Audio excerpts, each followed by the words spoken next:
আসসালামু আলাইকুম সবাইকে। আজকে আমি ডাটা তরকারি রান্না করছি, আর বাচ্চারা তো কোনো সবজি রান্না করলে একবারে খাইতেই চায় না।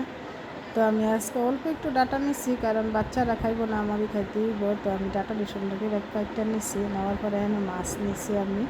তো আজকে এই মাছ দিয়ে আমি ডাটাগুলো রান্না করাম। তো হলুদ একটু মরিচের গুঁড়াও কিন্তু দিছি মাছ ভাজি করার মধ্যে। তো দিয়া আমি মাছটি ভালো করে ভাজা লইতেছি। আর যে কোনো তরকারিতে মাছ একটু বেশি ভাজলে আমার কাছে মজা লাগে।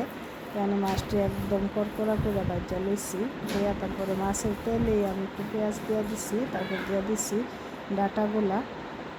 তারপর একটু লবণ আর হলুদ দিছি। আর আমার হলুদের গুঁড়াটা যে এত কালার হয়,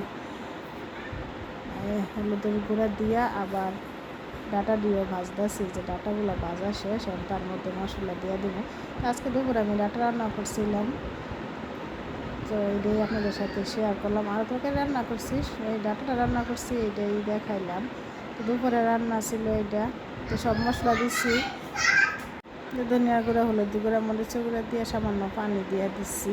পানি দেওয়ার পরেই তো রান্না তো হয়ে গেছে। আর সব শেষে দিচ্ছি ধনিয়া পাতা আর কাঁচামরিচ। দিলে তো তরকারির স্মেলটা অনেক সুন্দর, খাইতে অনেক মজা লাগে। তো একদম ঝোল কমায় মাখা মাখা করে তরকারিটা রান্না করছি। তো যারা আমার ভিডিওটা ইউটিউবে দেখতেছেন সাবস্ক্রাইব করে দিয়ে, না যারা ফেসবুকতে দেখতেছেন লাইক কমেন্ট শেয়ার করতে কিন্তু ভুললেন না। ছোট্ট একটা ভিডিও আপনাদের সাথে শেয়ার করলাম।